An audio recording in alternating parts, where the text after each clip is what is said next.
ભાવનગર શહેરના પૂર્વ વિસ્તારમાં અશાંતધારો લાગ્યા પહેલા જ વિધર્મીને મકાન વેચાઈ ગયું હોય ત્યારે ત્યાં થતા બાંધકામના પગલે બોર્ડીગેટ વિસ્તારમાં રહેતા લોકોમાં રોષ ફેલાયો હતો।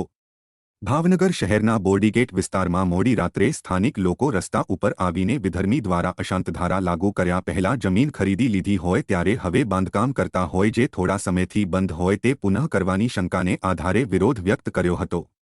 જો કે વિધર્મી દ્વારા ત્યાં વારંવાર અન્ય રહેણાંકીઓને મકાન વેચવાનું છે કે કેમ તેવી પૂછપરછ કરવામાં આવતા હોવાને પગલે રોષ ફેલાયો છે।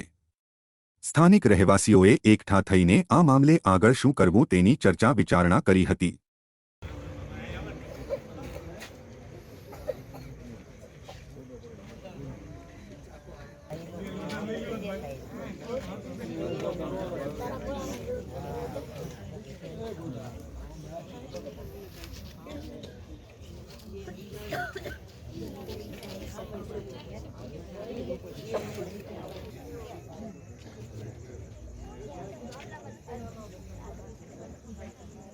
મારું નામ સંજયભાઈ રાઠોડ છે। હું અહીંયા આવ્યો છું। આ મારા ભાઈ છે, એનું મકાન છે અને ત્યાં અવારનવાર બપોરના સમયે ભાઈ લોકો છે કામે ગયા હોય, પુરુષો મહિલા ઘરે હોય તો ત્યાં અમુક તત્વો આવીને મકાનની ઊંચી કિંમતની ઓફર આપીને વેચવાનું માંગણી કરે છે કે તમે અમને મકાન વેચો। તો આ લોકો મકાન વેચીને જાય ક્યાં? અને એ લોકો આવીને અવારનવાર પરેશાન કરતા હોય છે જે છે લોકો વિધર્મી કે ભાઈ અમને મકાન વેચી દો, તમે કહેશો એ પૈસા આપશું, તમે કહો એ તમને દેવા તૈયાર છીએ। તો આવા તત્વોથી અમે હેરાન પરેશાન છે। આ લોકોને ત્યારે મકાન વેચવી પડે પરિસ્થિતિ છે, એ માટે એ લોકોએ આ બેનર લગાવ્યા છે કે ભાઈ અમારે મકાન વેચી દેવું છે ને અમારે નીકળી જવું છે। જેથી કરીને હવે આની કંઈક કલેક્ટર સાહેબ નોંધ લે, કમિશનર સાહેબ નોંધ લે અને આનો કાંઈક નિવારણ લાવે, નકર અમે હવે આ બધું મૂકીને જતા રહીએ, વેચ્યું નથી એમને મૂકીને જતા રહીએ। નીતાબેન, શું પ્રશ્ન છે?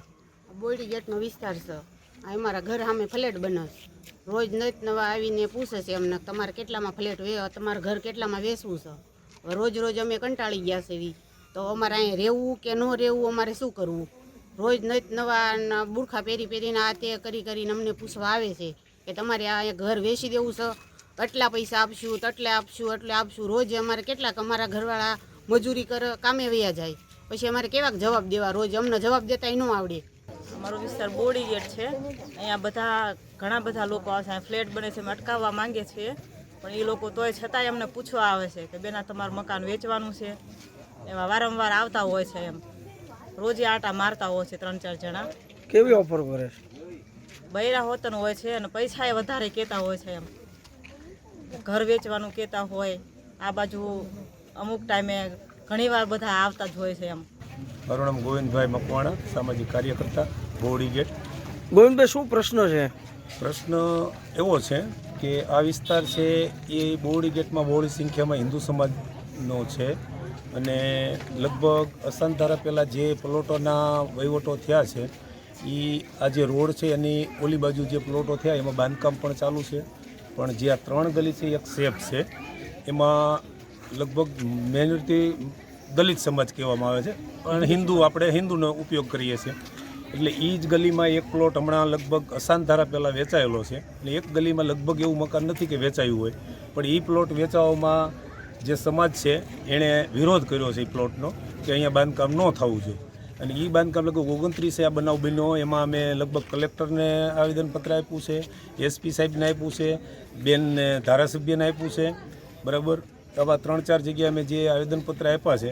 કામ તો અત્યારે બંધ છે પણ સ્થિતિ એવી છે કે હવે કામ કંઈક ચાલુ થવાના ઓલામાં છે તો સમાજ એમ કહે છે કે આ કામ કાલ ચાલુ થઈ જશે અને આપણો જે પ્રશ્ન છે એમનામ ન રહે, એ માટે આજે બહોળી સંખ્યામાં સમાજ ભેગો થયો છે અને એક નક્કી એવું કરવામાં આવ્યું છે કે હજી આ કામ ચાલુ ન થાય એ પૂરેપૂરી જવાબદારી સમાજ ભેગો થઈ અને કરવા માંગે છે। એટલે આજે મીડિયા દ્વારા જાણ કરવામાં આવે છે કે કદાચ આવતીકાલે મારે જરૂર પડે તો કલેક્ટર કચેરીએ આવેદનપત્ર પણ દેવા જવાની તૈયારી છે।